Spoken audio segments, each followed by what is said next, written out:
للناس اللي من الصحاب بتعاني. انا عندي صاحب يهد الدنيا علشان، ولو مرة كنت بغرق ايديه هي اللي بتكون شداني. انا صاحبي مش زي اي صاحب تاني، صاحبي ما توصفوش حلاوة كل المعاني.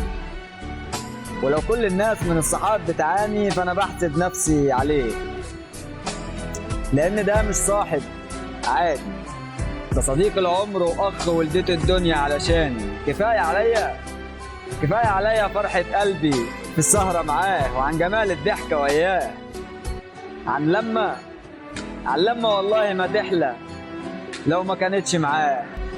انا صاحبي مش عارف اوصفه، راجل وابن اصول، صان العشرة وما فرقت ما بيننا امور، دايما بيرد غيبتي وفي غيبته اللي يمسه بكلمة عليه اثور. هو ده الصاحب اللي اتشرف بيه مهما قست الظروف عليا او عليه، لا عمره بيا خلي ولا ايدي سابت ايديه. لو يوم صابني اذى قبل ما ابعتله في ظهري الاقيه واقف معايا، مش بيأدي واجب او بيحسبها عليا جميل. الجمايل سبناها لاصحاب المصالح، اما احنا فاللي بينا حب حقيقي. ويا سيدي لو تهت عن مكاني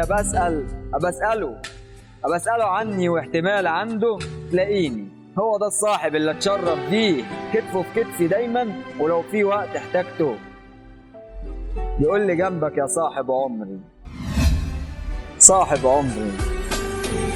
صاحب عمري ده شيء نادر ومفقود من الوجود، وكل اللي قلته كان شيء في أحلامي.